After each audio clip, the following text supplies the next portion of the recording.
Hello there once again, and welcome to the Film Buffet Podcast on this 4th of July holiday. I hope you're having a happy and safe one. I'm your resident film buff, Tom, and with me again, as always, is BeyondDaBliz and Robb Gallo. How we doing, Robb? I'm doing great. Thank you very much, Tom. And, of course, we also have BeyondDaBliz. How are you doing? I'm doing just fine, Tom. It's good to be back once again. All right. So, let's just get right into the news, I guess. Han Solo's back in the news again after a long week of news last week and then again now. So what do you guys think about this? They're saying that Chris Miller and Phil Lord were fired because of they were basically making Han Solo act a lot like Ace Ventura is the rumor. And now they've called in an acting coach, and the latest news says that it was actually on the behest of the actor Heinrich, or how do you say his name? Al. Yeah, we were going to call him Al. Yeah. So what do you guys think about this? Do you think this means that the Han Solo movie's in big trouble? The more I hear about this film, the more afraid I get for it, because it's basically like this. Let's break it down, okay? So basically, we have a miscommunication between Kathleen Kennedy and, of course, Chris Miller, Phil Lord and Chris Miller. Then you have it where they were butting heads to the point that Kathleen Kennedy couldn't even stand the way they did their shoes or whatever. I forgot to say the way they folded their socks. Then you hear that they basically want to make Han Solo into a hokey Ace Ventura Jim Carrey impression, which, take that as you will, it's basically like, okay, so basically they want to make it a complete departure from everything that Han Solo is and stands for, which tells me two things, that there is a cultural and there's also a intellectual, in a sense, butting of the heads, because they're like, well, we think Han Solo is this way, and then the old one's like, no, Han Solo is this way. This is how he was in the classic series or whatever, the classic Star Wars series. And basically it feels like a civil war is happening within this Star Wars, the old generation and the new generation coming in. These two different interpretations of a character, who is the quintessential Han Solo. And a lot of people are saying that Kathleen Kennedy was in it right. I'm starting to believe that she was, and as long as with the producers and the other producers, whatever, because if you're seeing your movies turning out to be a comedy sketch for a Han Solo movie, there's something wrong. There's something wrong there. That's not what we come from. I mean, Han Solo has a little bit of jokes, but it's his personality that makes him funny. It's not him deliberately saying, well, I'm about to do some one-liners, and, it's like, no, it's just... It naturally happens, but not in that wink, wink, nudge, nudge to the audience way. They don't pause and say, oh, it's time to laugh. It's, it's more organic, if that makes sense. I know I've been rambling, but that's kind of how I see it. I'm just glad that even though it happened so late in the game, they decided to do the right thing and kick him out before things could have gotten worse.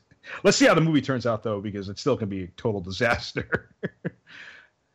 Yeah, you were saying which is the quintessential Han Solo. The quintessential Han Solo is the one I saw back in the original Star Wars Episode 4, A New Hope, before it had that number attached to it. The one that shot first, the one that was a badass, and like you said, the one that shot. Yes, the only one who shot, exactly. No, you're not fooling me with that little head fake you threw in there that he pulls. God, that's so bad, so obvious. Yeah, but this is sounding more and more like a raging dumpster fire. It really is. Why on earth would you think that Han Solo is a Ace Ventura type of character? I have no idea. Alrighty then. Exactly. Do not go in there. Seriously, never follow Wookiee into the bathroom. I'm like, oh God. They were saying they were butting heads, and Kathleen Kennedy has the last say in this, and they're out of there. And I'm thinking she made the right call. So we're gonna have to see. I'm thinking this is gonna get pushed back, though. I really do. It's almost. I mean, unless they've got enough to work with. Not to interrupt you, but I mean, unless they've got enough to work with ahead of time, which Ron Howard did say, oh, there's plenty there enough there to work with, so I'm sure they'll use some of it, but are they just saying that to, how do I put it, make it sound better for them, or is it really true? Or It's damage control. Because I just read earlier that it's coming. It's up to the DGA whether or not who gets what credit for directing now. And I know Rob and I had talked about this a couple weeks ago about how Superman 2, they had to reshoot they reshot a bunch of stuff even though they didn't have to, so Richard Lester would get sole credit because he had to have directed, I think it's either 60 or 70% of the movie or something like that.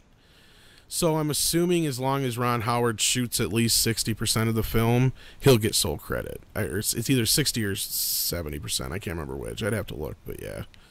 And like we said last time, they're not going to bring in Ron Howard just to touch up the previous footage. I mean, they're gonna bring him in to do some significant work to it. Here's the thing, too. I mean, what if we get a situation where we see the movie and it literally feels like two different movies at once? Like it's kind of one's made by committee, one's a Ron Howard movie, and one's a Christopher Miller movie. Like we get a Suicide Squad kind of thing? Yeah, like that. I could see that happening easily. Easily. Even with something like Disney. Now, I think there's less of a chance it's happening just because, Disney is on it. They're like, we're not going to let this fail.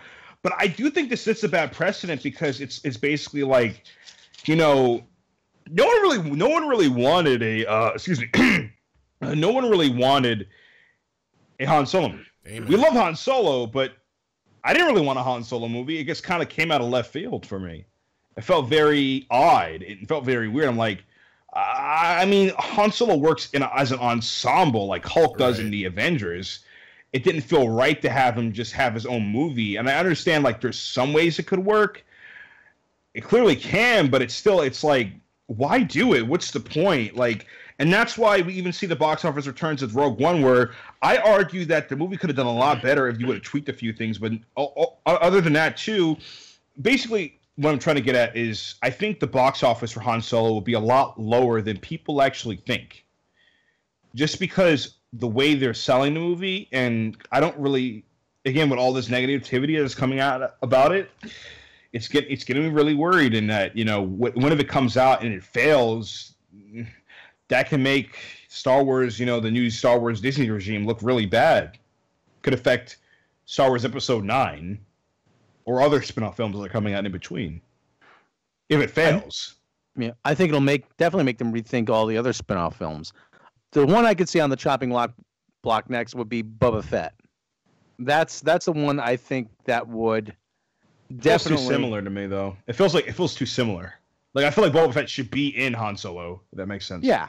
No, you're right. I said that last week or the week before, whatever it was, where I said I would rather see all these legacy characters in supporting roles. Like a Boba Fett movie, I'd like to see a quick scene with like a CGI young Harrison Ford as opposed to somebody else playing the part. You're right. Yeah, I agree. Because they said, I remember, what is it, Woody Harrison? He was like, oh, man, you're going to get to learn who his name is. And I'm like, I don't want to know that. I'd rather keep that hidden. Well, I think Kathleen, to not to interrupt you, but I think Kathleen Kennedy cleared that up. She said that it's not so much his actual name, but his, the name of, world's best smuggler / pirate. What, you know what I mean? That whole. He should have said how we got his title. That's the thing. He should have said title. I think that's the way she put it too, was to kind of clear it up. It's like has nothing. She's like, his name has always been Han Solo or whatever, or Han or whatever. This is how he got his name. I'm sure we're going to see the Kessel Run. I'm sure we're going to see how he meets Chewie. We're going to see probably a Boba Fett cameo, no doubt. I mean, you know what I mean? Jabba Hutt's supposed to be in it. I just seen that not too long ago. That would be fun. Well, there are some details that are already in place. And for those who are listening, this might be a bit spoilerish, but the part of Han Solo's backstory I read was he was an officer in the Imperial Navy. Do you think they'll use that? I hope they don't. It sounds stupid to me, to be honest. Yeah, he went. So he was an officer in the Imperial Navy, and they were slaughtering Wookiees, and that's when he defected, and that's when he met Chewbacca, and he rescued him, and that's when he's basically Finn. Then he's basically like the reverse Empire. Okay, that sounds original. Yeah, like I said, I didn't say it was a good backstory, but I said at least there's already some details in place. I don't know if they're going to build around that, but yeah, it kind of makes sense that he would be in the Imperial Navy. I mean, because he does know a lot about their procedure. Remember, he in Empire Strikes Back. Well, if they follow standard Imperial procedure, they'll dump their garbage and we'll just float it away. Right. You know, but that's also common, maybe common knowledge or something that somebody, obviously a smuggler or a pirate would know. But I'm just saying. But yeah, that's true. Yeah, I mean, smugglers would get that information from somewhere. I almost don't want to know any more details about Han Solo. Yeah, and it takes away the mystery from him, too, in a way. Like, that's always the thing you run into, though, when you do these prequels. And you kind of box yourself in, because if you do a prequel, we already kind of know how it's going to turn out, so it's kind of pointless. If anybody were to watch the prequels and before the other films, I don't see how they'd enjoy the films.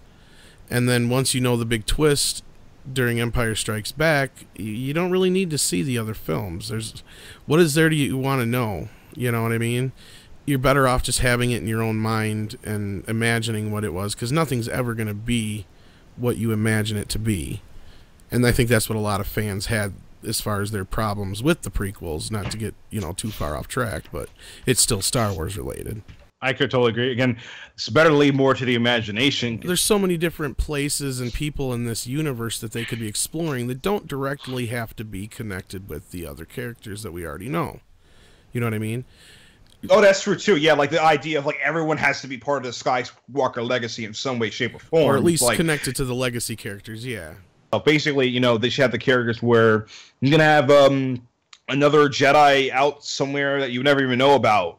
Right. or maybe have it take place in the Old Republic, which I'm so hammering for an Old Republic TV series. Well, Game of Thrones. That could be if you're the next gonna go thing. back, if you're gonna go do a prequel, go so far back that it doesn't matter. Stuff you don't know about. People want to know more about like Darth Plagueis and shit like that than they do, about stuff in the prequels, because that's already common knowledge for the most part. You already learn all that. Go ahead, move on. Or even better, go back and do the Sith Wars. Do that whole thing. I mean, you don't have to use the extended universe canon that they abandoned, but you can do a story of the Sith Wars, and that took place 1,000 years before the Battle of Yavin, and I love those Yoda, stories. But I don't even want to see a young Yoda movie, really. And they keep talking about that one, and I don't see why they're not even utilizing their formats like Netflix and Disney DX or whatever the hell the station's called now that they've made. But anyway, my point is why don't they do like a Cheers kind of vibe show set in the Mos Eisley bar? You know what I mean? That kind of shit could be funny.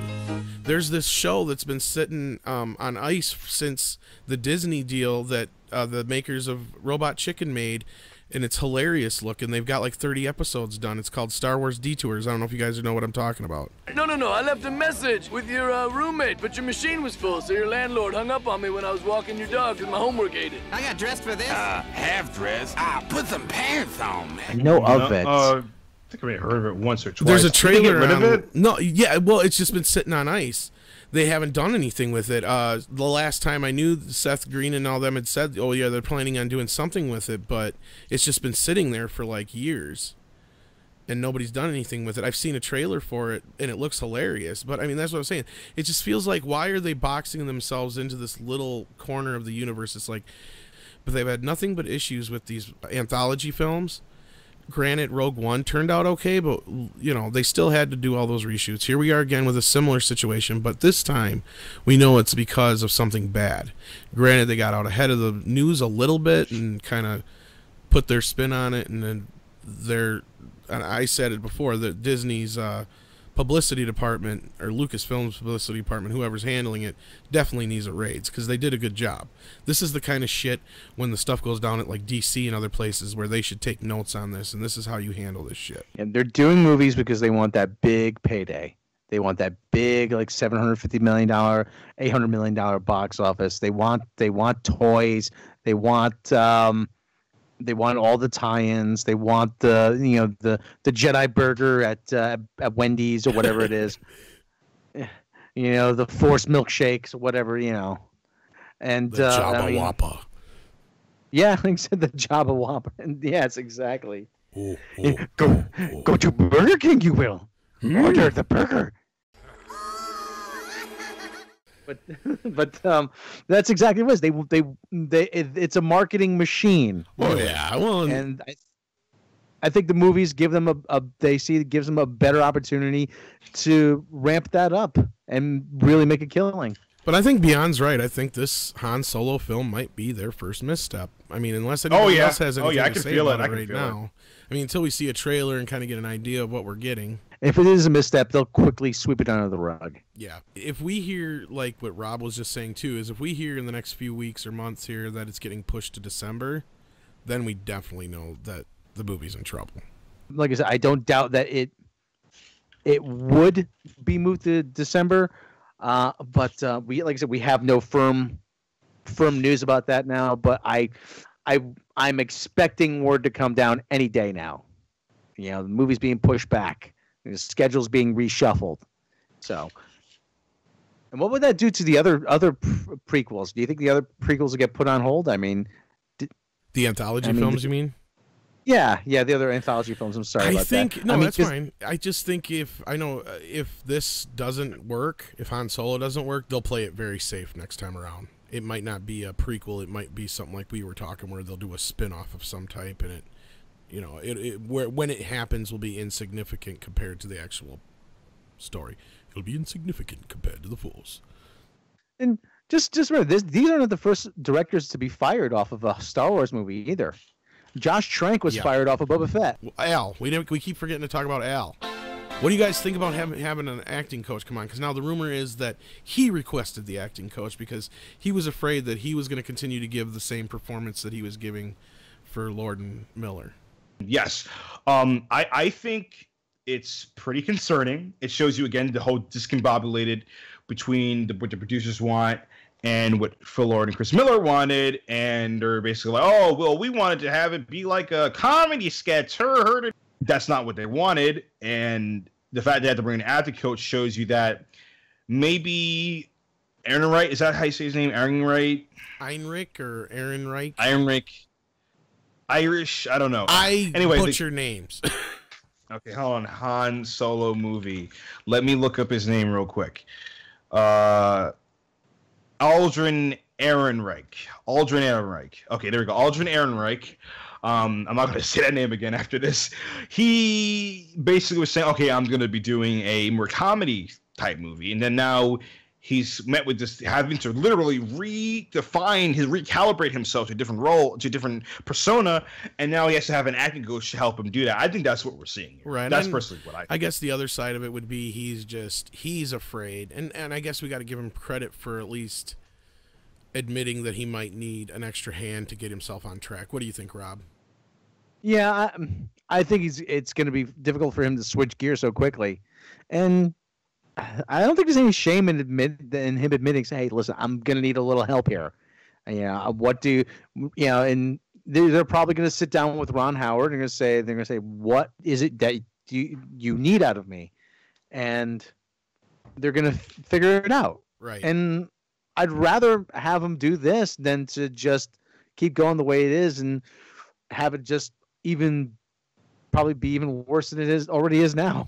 I guess that my interpretation of what went down is when the reports are coming out that they're saying that he was doing the whole Ace Ventura thing, it was probably more so that Phil and Chris were telling him to imitate Harrison Ford. You know what I mean? Like a young Harrison Ford. Like he probably told them to watch a bunch of old young Harrison Ford movies and do that. You know what I'm saying? I'm not saying they're bad directors, but I have a feeling that's kind of possibly what they kind of pushed on him, because that's what they were probably afraid of as going into this project was, how are we going to get people convinced that this is a young Harrison Ford? Because we've talked about this too, Rob, where that's going to be the big issue. It's not going to be so much convincing us that he's quote-unquote Han Solo as much as convincing us that he's a young Harrison Ford in a way. Well, here's the thing too. I saw some leaked stills of him as Han Solo, and I gotta admit, guys, I'll tell you this, I wasn't impressed at all. I think he did not look like Han Solo at all. It was really off. He had this like long hair. I mean, he kind of looks like him, but Not really. As far as I know, all I've seen is mock-ups outside that one photo that I have of him that I know is the actual release photo. Otherwise, I have no idea if any of those other ones I'll are give him. legit. I'll give him this. The photo was a little bit wonky. It was a little bit like from a bad angle. He could look better straight on. Right. None of the photos that you guys have seen in our podcast have been official photos outside of the one where you see with Chewie and Woody Harrelson and all those guys all together and the directors or former directors. That's the only legit photo that I have seen so far that I know of. Well, I just pulled up a photo of him on the set. Actually, yeah, he does have longish hair. He's surrounded by a couple guys in high visibility vests, and doesn't do anything really. Not convinced. It's I don't want to say from this one photo that it's gonna be a disaster, but like I was saying, but the preliminary, you're not selling me on that this guy is gonna be Han Solo. I'm not sure if I'm looking at the same one you are. Yeah, but yeah, I'm not sold on this. I can see the hair. I can see where they're getting the fucking Ace Ventura thing. If it's the same damn picture that we're, yeah. Oh. The big poofy pompadour hair. Yeah. Just how hard is it just to play it straight? Okay, listen, just go out there. This is your motivation. And I have a brother who says actors are nothing but cover artists, but you got to be able to be convincing. That's the thing. Right.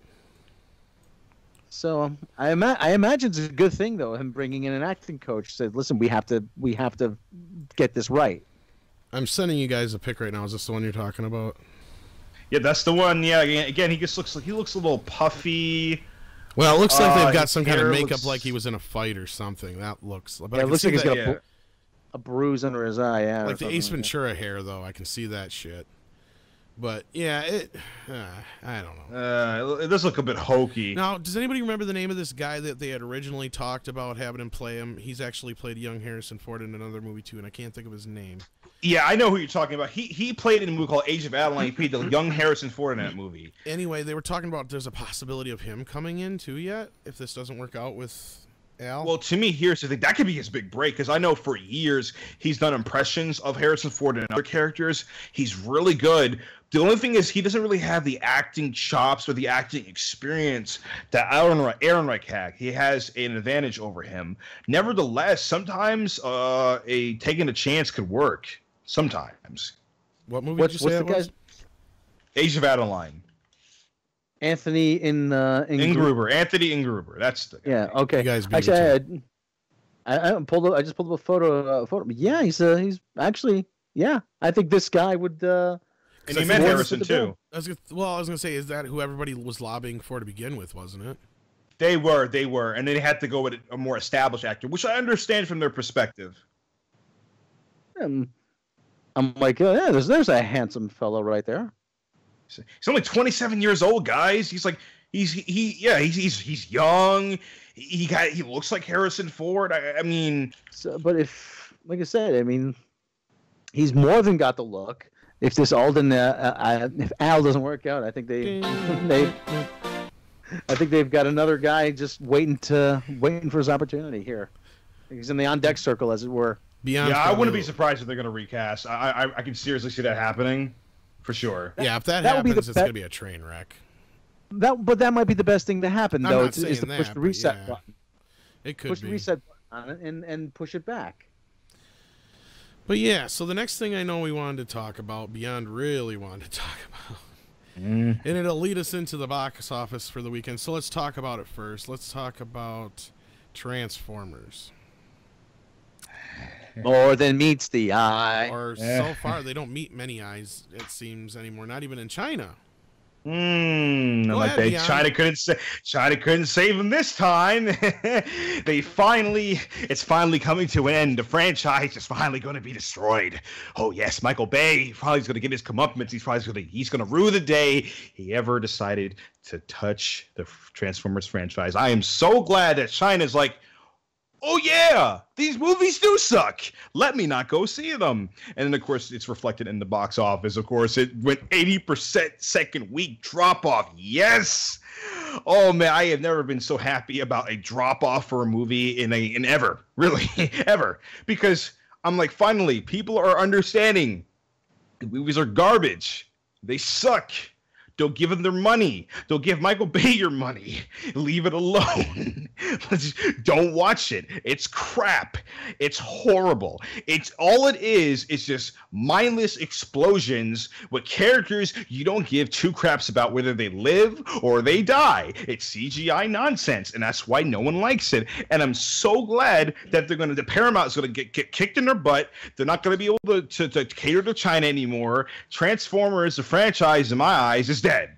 And I want it to stay dead until some other actually talented film director that can do both action and story comes in and really gives the franchise what it needs. It's a really good, wholesome story that has a little bit of 80s flair to it, but also has a modernistic feel to it. And makes it fun and actually engaging, has good characters that you care about. That's all I want. I don't want this weird Michael Bay. You got these racial stereotypes and like you know farting robots and explosions. Nothing makes sense. And then you have cubes and then Shia LaBeouf leaves and then you got Chicago and then you got every movie is basically the same thing. Oh, we have to protect the Earth from the Decepticons and then always roll out. And you have the same thing where every movie, you see the same shot of Earth. Something's coming into the Earth that's going to take it over and terraform it. I'm so glad. I'm so happy, guys. I'm so happy right now. I'm so euphoric. I'm like, yes, kill the franchise and make sure it never comes back because I don't want to see it anymore. Still with but us? Seriously, Rob? Beyond. Okay. But seriously, Beyond. Tell us how you really feel. Tell us how I really okay. I really love it. It's fantastic. I'm under the impression none of us went to see it, right? Just to be upfront. No, I've had my fill of the Transformers. I mean, I stopped at the second one. Okay, I couldn't take it any more than that. The first one I liked, and then the second one I couldn't deal with it. It was like, sorry, what? Yeah, no, continue. No, I didn't say nothing. Sorry, I got distracted by something. No, I'm sorry. Keep going. If I want to see a Transformers movie, I have my 20th anniversary animated film DVD. There you go. That I still exactly. Wow.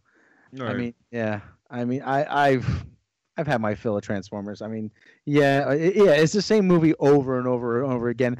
And how does a Chevy Camaro turn into a 50-foot tall robot? I mean, they never really explained that. Jeez, it's. I mean, yeah, you can only suspend disbelief so much, and like I said, it's. Yeah, if they probably still are going to go through with the Bumblebee movie, though. That's what I think too. I think they're too far along with it. Take away with it, taking place in the 80s. Basically, they could easily soft reboot it. Well, no, they could soft reboot it with the Bumblebee movie, just to reset. But we definitely haven't seen the last of Transformers. But I think the films are running their course. So it's a mess. I'm like, yes, woo! Best news of the week. Oh shit! So let's see what it's done worldwide. Hollywood. It's already done 327 foreign and 102 domestic. So it's done it's almost done 450 total so far. Didn't it have like an 82% drop off or something like that? Yeah, that's what Beyond was saying. He said 80%, but I'm thinking it's like 80 or 82. Okay. Yeah, I heard. Okay. We won't know for sure until tomorrow anyway, but by the time this shows up, I'll post it on the video if I actually know ahead of time, but yeah, so it's not doing very well. Well, I really did. Story speaks for itself. I don't have anything more to say. I know Beyond was very adamantly. I had to say something because as soon as I saw it, I think Amethyst posted it first. I was like, "Yep, this made my week. This made my week." And they failed, and that's the best news. It's like we're trying to make sure the Han Solo movie doesn't fail because we don't want it to fail. But I really, really was hoping that Transformers failed, and finally, people are saying, "Oh yeah, these movies suck," and that's great. But there's one last thing I think we should touch on, and I'll ask you guys this: have you guys seen the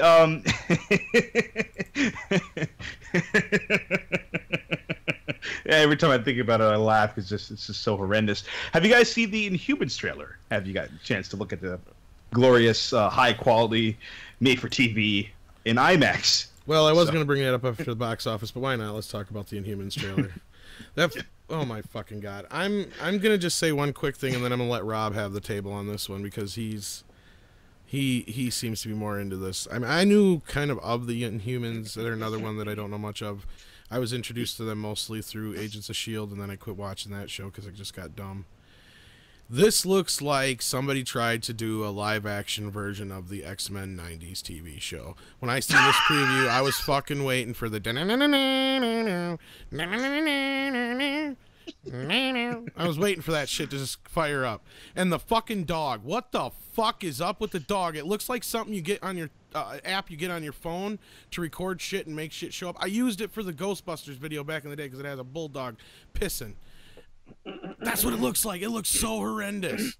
Oh my god. I don't know about this shit. I will watch the premiere. I don't know if I'll make it past the premiere. Rob, unless Beyond wants to say something real quick, because I'm gonna let Rob kind of just at it. I'll let him go first because I wouldn't really rip this trailer. You might have to turn the volume down on me because this might get kind of loud. Where did it go? Where did it go? Where did it go? You spent $80 million on this thing. Where did the fucking money go? Jesus Christ! This is a fan trailer. Where did the money go on this? How could it be this bad? There it is. I don't understand. It doesn't look cheap. It looks blatantly cheap. This looks like something I would have seen out of the 1990s, the early 1990s, like that stupid Captain America movie they made where he was strapped to the rocket. With Ned Beatty? Yeah, exactly. Ned Beatty might have been actually pretty good in this. Like you said, it looks cheap. Medusa looks like Morticia Adams. Maximus, the only thing that got right was Maximus the Mad, and the guy can't act for shit. Jesus Christ! You talking about the brother? Yeah. Oh God! Oh, he's like, I want to do an impression real quick. He's like, why are they using guns? They're inhuman. They have human power. Like, what the fuck are you doing? Does anybody know anything about the Inhumans who worked on this thing? Apparently not. No. Well, I'll say this. This is one thing I wanted to say. Basically, like, his acting is so strange. Like, we've been on the moon for too long. We have to go to... It's like, almost has an accent to him. Like, the way he's speaking. Oh, yeah. Yeah, these fuckers live in the Death Star. They live in, the blue area of the moon. Yeah, it looks like the fucking Death Star. Like, what the fuck is going on here? It doesn't even look like the Death Star. It looks like the early 1960s Doctor Who TARDIS, that big white room. Yeah, it's just lame.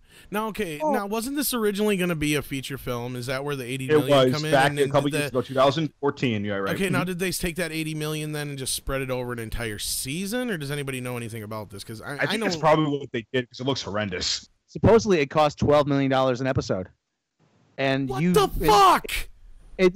There's nothing to show for it here. Lockjaw, which I thought was going to be like a big, huge, cuddly bulldog, which is what he kind of is. But he, after the Terrigenesis, it really does look like they painted him in with like Microsoft Paint. It looks that bad.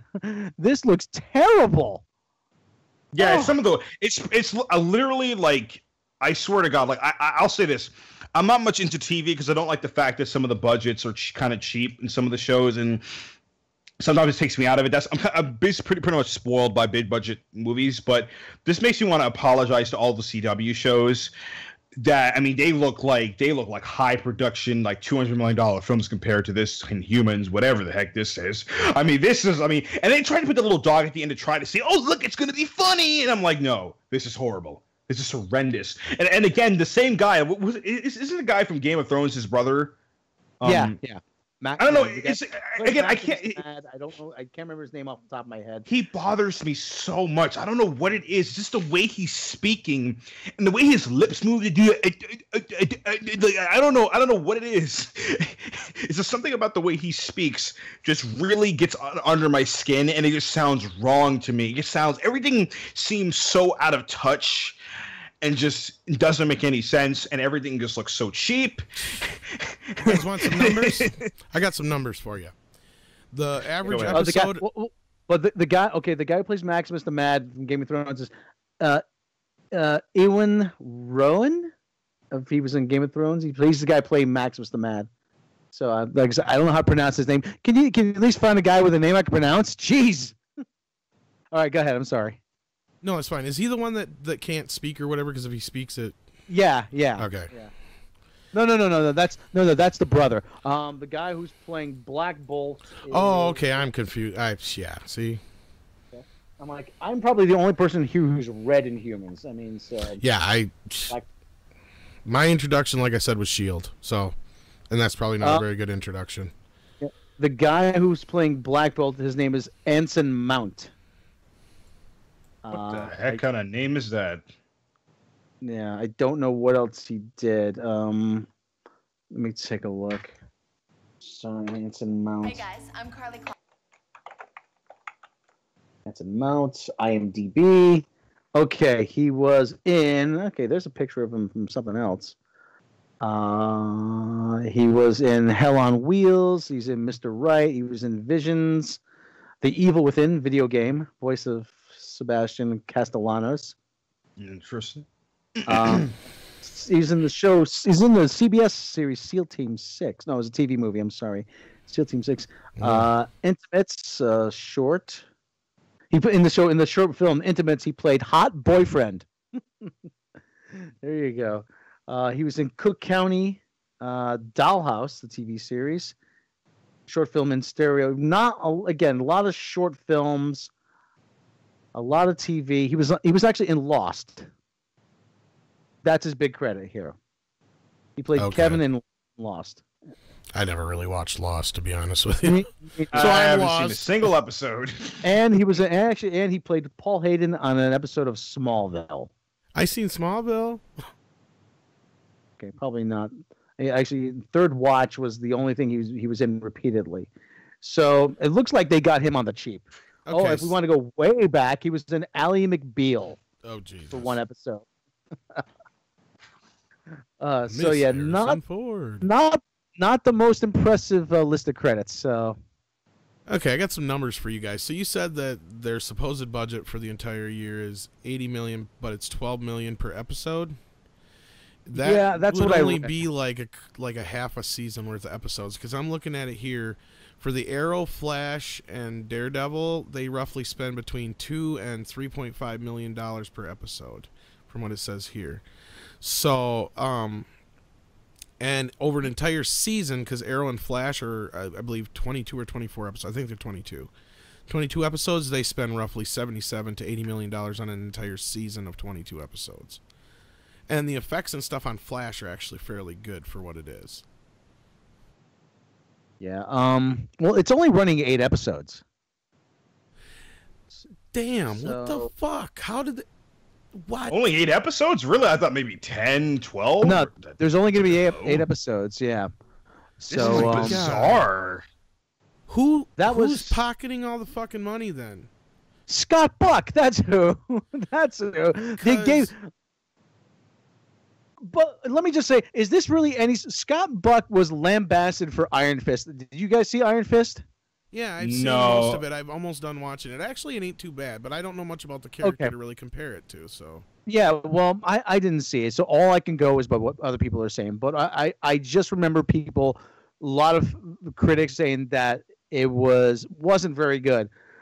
And after that, he was put in charge of Inhumans, and like, this sent off a red flag. And then I saw that first still, and I said, not even close. Not even fucking close. Yeah, it was pretty. The still alone made me like laugh. I as soon as I saw it, I started busting out laughing. I'm like, wow, this is so out of touch. See, I blame Ike Perlmutter for what's his name? The guy Guy Feige used to be under. Is that him? Perlmutter. Yeah, that is Perlmutter. Yeah, Perlmutter. Yeah, Perlmutter. And I'm just like, this seems like it's almost like Feige allowed this to happen so he could blame him for it. Well, Perlmutter handles the television side of things. That I know. So that's one of the reasons why whenever they get asked the question if they're ever going to cross over, I think we get a lot of hems and haws because neither one of them really get along. So for them to actually have that happen, I think they'd have to deal with each other again. Yeah. Well, my big thing is it didn't have to be this way. Like the old lament, like, oh, it didn't have to be this way. Yeah. It's just amazing how. And there was people, and there's gonna be people that are gonna say, well, you can't tell, it's just a trailer. But the trailer is supposed to give. The trailer's supposed to get you to see. They're gonna show this shit on IMAX. They're gonna show this shit. You can't tell me that fucking dog is gonna look absolutely atrocious on IMAX. September 1st, it's gonna premiere in IMAX theaters. I mean, if I had the money, I'd almost just do it just to see how bad it fucking looks. Because I think that's like 2 weeks before it actually premieres on television, isn't it? But here's the thing. It's probably going to look so laughable in IMAX because here's the thing. Yes, it's shot in IMAX. That's a film camera, but camera can only go so much because I know a little bit about film, so I know that it's not necessarily the camera you have. It's the way you shoot it and the way you light it, especially. Lighting is so important. So I'm going to look at it and I'm like, is it going to look cinematic? Or is it not only that, though, CGI effects are going to be shit if you got shit CGI effects, period. Right. Especially stretched out on a big screen. Oh, God. Yeah, that's my point. It's like that shit's going to look so horrid. The other thing, too, is I'm like, I don't know how familiar you guys are with Inhumans, but there's a process they undergo, pterogenesis, where they're exposed to pterogen mists, and they mutate, and sometimes they look human, sometimes they don't. A lot of them did that on S.H.I.E.L.D., yeah. Yeah, exactly. Yeah, Reyna. Remember the process with Reyna? She on Agents of S.H.I.E.L.D. She turned into. I don't want to call her. I don't want to say a freak, but I mean, the results were not pretty. Several different people had different variations of. Yeah, exactly. Yeah. And they show the Inhumans. They show their subjects, and they all look normal. I'm like, this is the laziest fucking thing I've ever seen. Well, I think when that rumor came out a while back when they said that the Inhumans were going to be the Marvel Universe's X-Men, somebody fucking took that shit literally. I think you're right. I think you're right. And I don't want to lay this all at Scott Buck's feet because but Andre said about a year ago that when he was announced as a showrunner for Iron Fist, that Scott Buck did Dexter, and he said it was the terrible later fan fiction season of Dexter. Yes. Now let me put my tinfoil hat on, and we need to get a theme song for this because it seems like I do this every fucking episode. I'm gonna put my tinfoil hat on. Okay, this is what I think, going off of what I just said before. I've noticed all of a sudden a bunch of propaganda trying to kill the X-Men.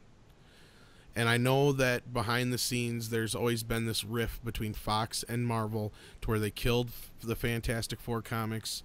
They've done a lot of basically burying, for the most part, of the X-Men, even though they were their #1 selling comic for a while. And then all of a sudden now they were saying, okay, these Inhumans are going to be our universe's X-Men. I'm wondering if do you guys think there's any kind of possibility that that's really what they're really trying to do, is kind of like trying to get us to forget about the X-Men altogether and concentrate on the Inhumans and really trying to make them like the X-Men? I think they're definitely trying to get the Inhumans to stand in for the X-Men. As long as Fox has the rights to the X-Men, and the Fantastic Four, they're not going to be using them in any promotional material. They've actually painted out the Fantastic Four in some of their anniversary promotional pictures. So they're not going to call attention to it. And there was that big thing in the X-Men thing, no more mutants. They're not going to introduce any more mutants into the Marvel Universe. Yep. This is exactly the kind of thing I'm talking about. Keep going. Yeah. And so... yeah, there is a thing. They want the Inhumans to sort of be the ersatz X-Men, if that's the correct term. They're not doing a good job of it. So the Inhumans are just, I like the Inhumans just on their own. They don't have to be the X-Men. We're talking about a project that's going off the rails. I mean, geez. I'm starting to think that they've underestimated the audience for this. I'm not getting into this at all. I'm thinking they're underestimating the TV audience. I don't know who is it that's in charge. Like I said, I don't want to completely blame Scott Buck on this, but I honestly think that he is still stuck in the 90s when it comes to this kind of stuff. I mean, even with between him and Perlmutter. Yeah. Oh, Perlmutter is notoriously cheap. He is notoriously cheap. There's those stories about how everybody at the press briefings, okay, you can only have one soda. Okay, one bag of chips, that guys. shit, yeah. Okay, oh, no, we have to take the old couch with us because we can't let our writers get too comfortable. Subject people to adversity and they're supposed to shine, you know, or you don't want to get people too comfortable so that way they work hard. I'm out of expletives. I'm going to invent a couple new ones. So, yeah. Beyond, what do you say? You got anything to say about it? Because I pretty much I've got my theory in there, and that's about all I got. It looks horrendous. I really think I will say this. I really think there is a chance that this could be an absolute. Like, we think Iron Fist was bad. I really that the rating was exaggerated because people had a political agenda behind the bad ratings for sure. I think it looked fine. It looks fine to me. I know you've seen it, Tom. It looks okay, but this may actually be an actual disaster that there's no political angle. I'm tending to agree with Beyond. This could be an outright disaster. This could very easily go.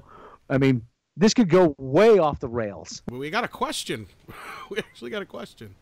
Cedric House asked us, "What are your thoughts on fanboys hating when an MCU movie gets praised like Spider-Man Homecoming, but when Wonder Woman got praised, everything was cool and golden?" I thought that Beyond would like this question. And it goes to show the hypocrisy that is the DCEU fanboys were, I remember that specific quote that I'll never forget that you sent to me, that one guy is saying, well, if you don't like Wonder Woman, you just have poor taste. You're just a hater. But, everyone's like, man, Spider-Man Homecoming was okay. It wasn't that great. It was all right. And I'm just like, I'm thinking to myself, The word they like to use is overrated. Right. Which is absolutely meaningless. Yes.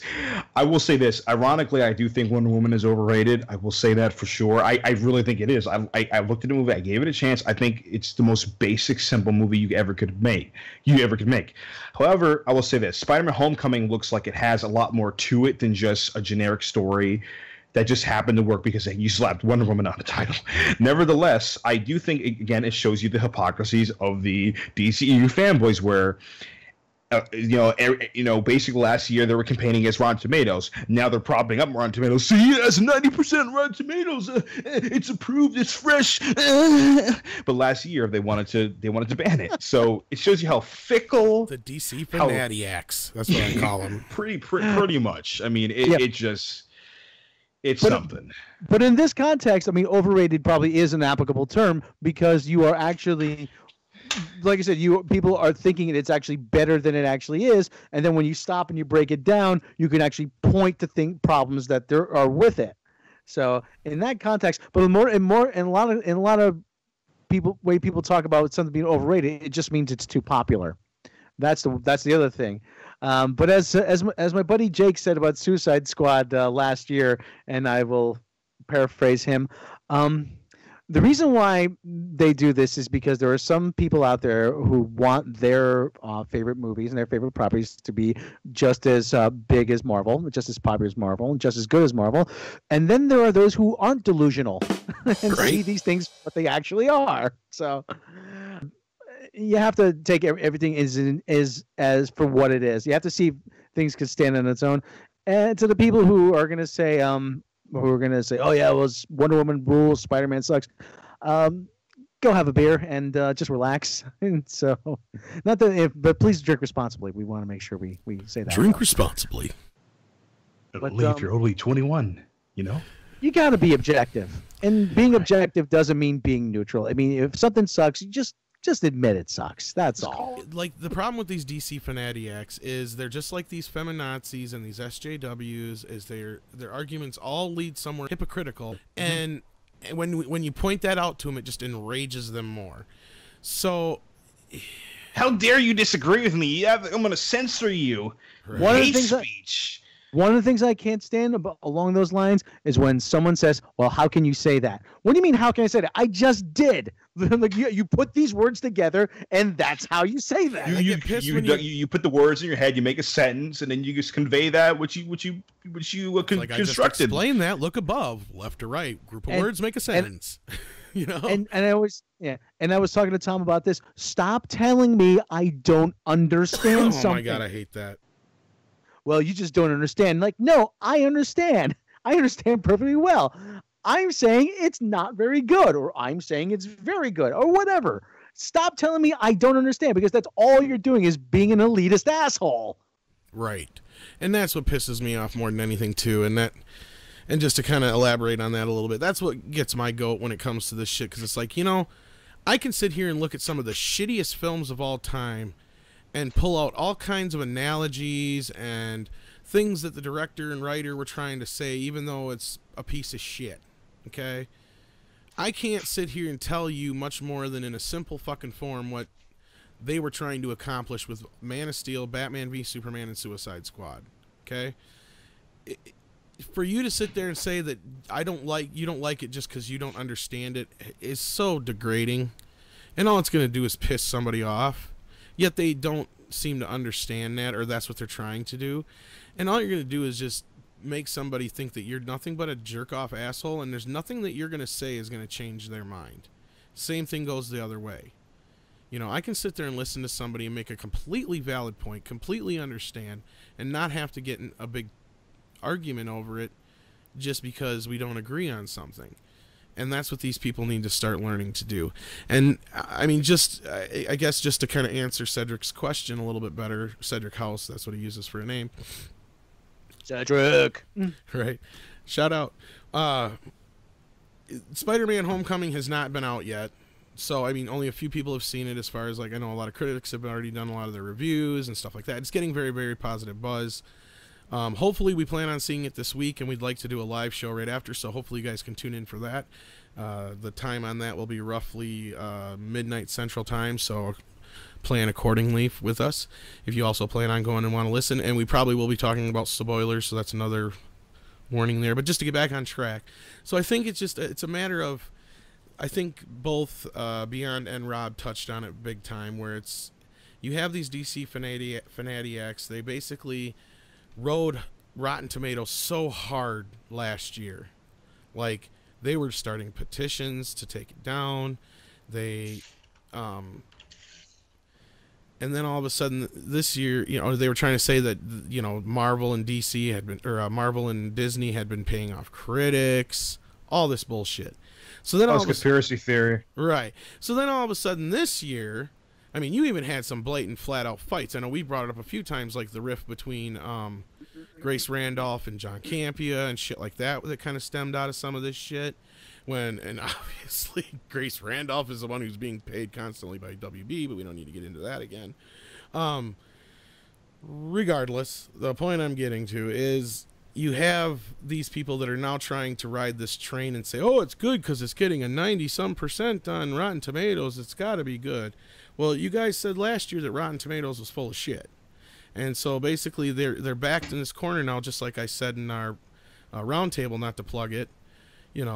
I can see these DC fanatics heads blowing up now, because you can get them in a position to where, well, last year you said this, so what's your excuse now? How can you justify that being a reason for this movie being good? Well, then they'll start giving other reasons, but you'll say, and they can't argue certain points, like the third act, and the villains being pieces of shit, and the movie getting real dark, and so on and so forth, and a lot of the effects being real subpar. So, I mean, even the best of reviews say all these things negative about the film.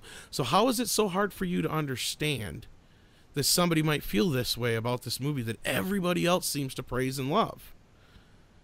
I mean, I guess it goes to show with, like, the same thing goes the other side with the Marvel. But I think what Cedric is asking, though, is, yes, I think there's a bias from these DC fanboys and fangirls who really want to just shit on anything Marvel just because. Go ahead. And the irony actually is that Rotten Tomatoes is actually owned by Warner Brothers. Right. And that's And that's the big thing. Like, yeah, you're accusing Marvel of paying off Rotten Tomatoes and giving DC Films and Warner Brothers Films a bad score when it's their own company that they're giving bad scores to. And Rotten Tomatoes is just an aggregator. It's just taking scores from all over the place and ratings from all over the place, and it's compiling an average.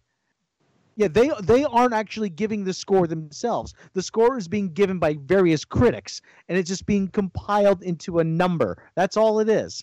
Right, and I was just going to add that, and a lot of times people don't even look at what the top critic's score is, which is generally a lot different than what the overall score is. Yeah. I mean, like I said, there was one episode we actually said that maybe there should be a new system. Instead of Rotten Tomatoes, it should be like a banana.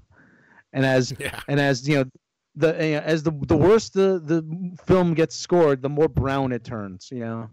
So yeah, thanks for the question. Or you can just have it be a tomato and just have it be more rotten. It doesn't matter. Anyway, no.